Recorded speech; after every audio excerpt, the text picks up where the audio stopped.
পরিপ্রশ্ন তৃতীয় ভাগ, স্বামী গুরু মহারাজের সাথে কথোপকথন। সম্পাদনা স্বামী রীতানন্দ। প্রশ্ন, মঠে যোগ দেওয়ার আগে আপনি কাদের সঙ্গ করতেন ও সেসব জানতে খুব আগ্রহী? মহারাজ, জ্ঞান মহারাজ আমাকে খুব প্রভাবিত করেছিলেন।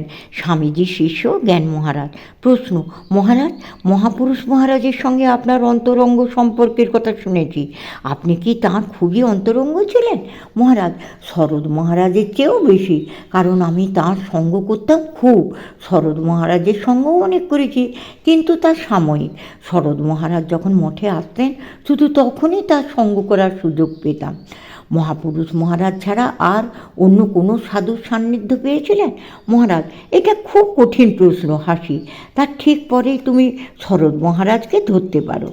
সুধীর মহারাজ, শুদ্ধানন্দজি, ওনার সঙ্গ নিশ্চয়ই খুব অন্তরঙ্গ সম্পর্ক ছিল। মহারাজ, নিশ্চয়, তাঁর সান্নিধ্য ঘনিষ্ঠভাবেই পেয়েছি। আর অখণ্ডানন্দজি? মহারাজ, অখণ্ডানন্দজির সঙ্গে আমার ততটা অন্তরঙ্গতা ছিল না, কারণ দীর্ঘদিন তাঁর সান্নিধ্য আসার সুযোগ পাইনি। একমাত্র যখন তিনি বেলুড় মঠে আসতেন তখন তার সান্নিধ্য লাভ করতাম। খোকা মহারাজের সঙ্গ তো আপনি করেছিলেন মহারাজ? মহারাজ, হ্যাঁ। শ্রী রামকৃষ্ণের পার্শ্বরা ছাড়া আর কোন কোন সাধুর সঙ্গ করেছেন? মহারাজ, শুদ্ধানন্দজির সঙ্গ করেছি যখন তিনি ভাইস প্রেসিডেন্ট। আপনি আত্মানন্দজির সান্নিধ্য পাননি? মহারাজ, আত্মানন্দজি সম্পর্কে আমার স্মৃতি খুব অস্পষ্ট, আবঝাবঝা একটা ধারণা। কানাই মহারাজ, আলোচনাটা কি কেবল কিছু ব্যক্তিদের নিয়ে? আলোচনা মানে ধ্যান, আপনার মুখের থেকে পবিত্র ভাব। মহারাজ, ধ্যানের বস্তু হচ্ছে পূত জীবন। মহারাজ, তা একটি বা দুটি, তার বেশি নয়। জগদানন্দজি, তার সঙ্গ পাননি? মহারাজ, আমরা তাকে দেখেছি বটে, তবে দীর্ঘদিন তার সঙ্গ করার খুব একটা সুযোগ হয়নি। কিন্তু আপনি তো হিমালয়ে অনেক তপস্যা করেছেন। মহারাজ, অনেক নয়, মাত্র 3 বছর। সেই সময় সঙ্ঘ বহির্ভূত অন্য কোনো সন্ন্যাসীর সঙ্গ করেছেন? মহারাজ, আমাদের সঙ্ঘের বাইরে কয়েকজনের নাম করা যেতে পারে। কার কথা আপনার সবচাইতে বেশি মনে পড়ে? মহারাজ, শান্তি আশ্রম নামে একজন ছিলেন, খুব ভালো সাধু। সন্ন্যাসীর নাম শান্তি আশ্রম? মহারাজ, হ্যাঁ।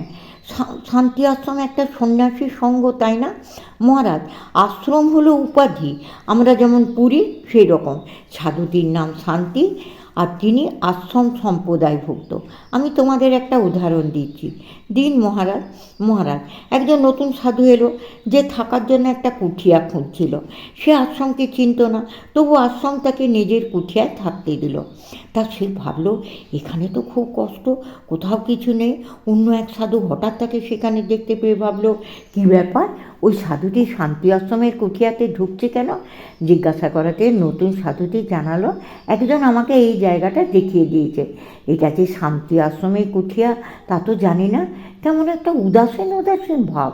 সাধুত্বের ভানটা বড় চমৎকার করতে পারত। কোন অর্থে ভান? মহারাজ, ধীরে ধীরে হেঁটে সে খুব দেরি করে ছত্রে পৌঁছাতো। ভালো সাধুরা যেখানে দুপুর 1টার মধ্যেই ছত্রে পৌঁছে যেত, উদাসী সাধু সেখানে ছত্রে পৌঁছাতে বেলা গড়িয়ে সন্ধে হয়ে যেত। তার থাকবার কোনো নির্দিষ্ট জায়গা ছিল না, সেই প্রায় রাস্তার ধারে শুয়ে থাকতো। আমার কিন্তু তার প্রতি খুব একটা শ্রদ্ধা জাগেনি, সবটাই ভান মনে হতো। কিন্তু শান্তি আশ্রমে কোনো ভান ছিল না, সে খুব ভালো সাধু ছিল। তার সাথে আপনার কোনো কথাবার্তা হয়েছে কখনো? মহারাজ, কোনো কথাবার্তা হয়নি, আসলে সে ছিল মৌনী। ওহো, তাই বুঝি? মহারাজ, কোনো কথাবার্তা হতো না, তবে মাঝে মধ্যে সে, কিন্তু শুনেছি তারা নাকি দীর্ঘদিন ধরে ব্রত পালন করে না। সত্যি কি ওরা একটানা কয়েক বছর এই মনোব্রত পালন করে? মহারাজ, যখন জিজ্ঞাসা করলাম আপনার নাম কি, শুভ নাম, সে বলল, নাম তো কুছ নেহি হ্যায়, कोई कोई कहते हैं মৌনী বাবা। সকলের হাসি। মহারাজ, আপনি যখন উত্তরকাশীতে ছিলেন তখন কি কৈলাস মঠে গিয়েছিলেন? মহন্ত কে ছিলেন?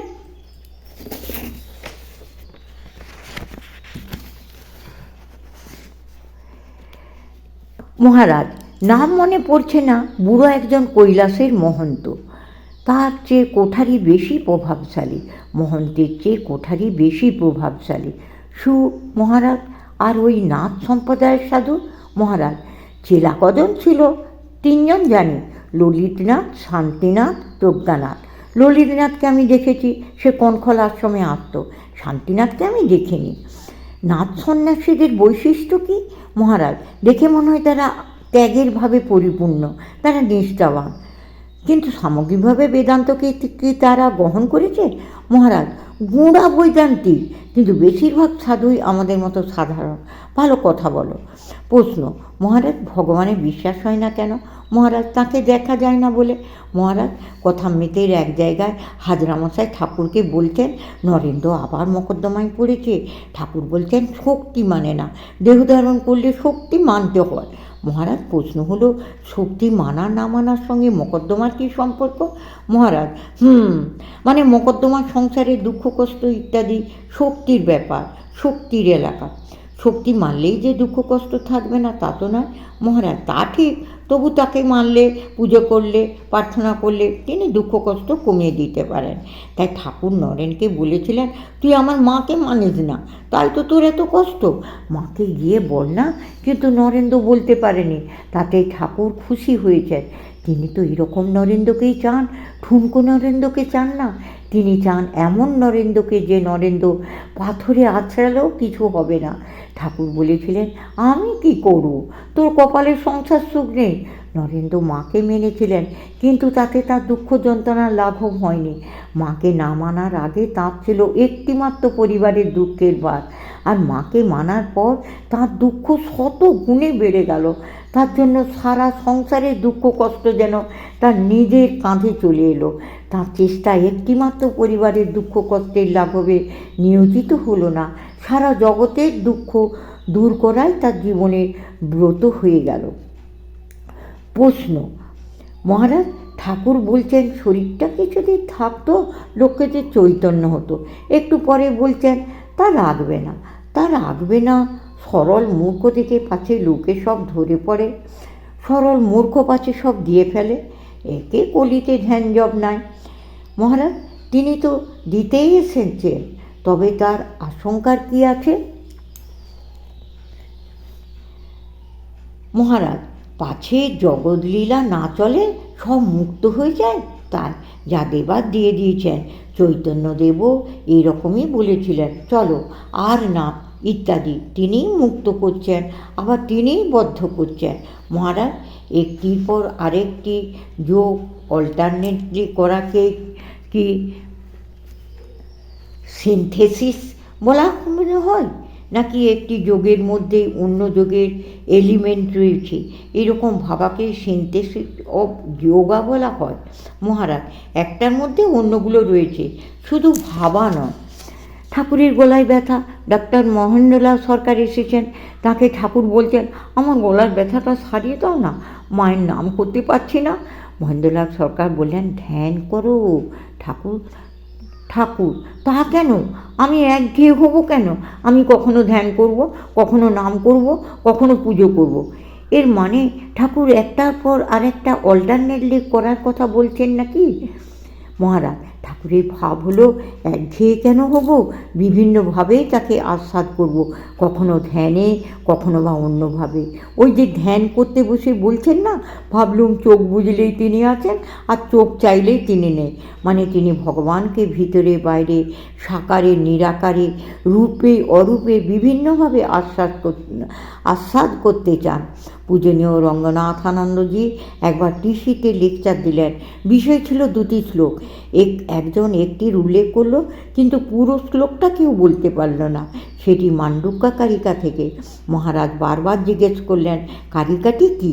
যাই হোক, ওই প্রসঙ্গে মহারাজ বললেন, মান্ডুক্যা কারিকায় একেবারে চূড়ান্তভাবে সব কিছুকে অস্বীকার করেছে, খুব কঠিন বোঝা।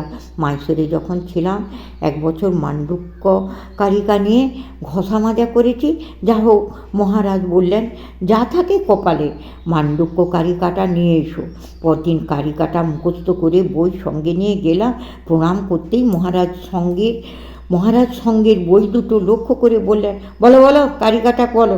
যেন মহারাজ সেটির জন্যই অধীর আগ্রহে অপেক্ষা করছিলেন। কারিকাটি বললাম, তারপর বই খুলেও মহারাজের সামনে ধরলাম। মহারাজ পড়ে একটু একটু করে মানে করতে লাগলেন। ক্রমশ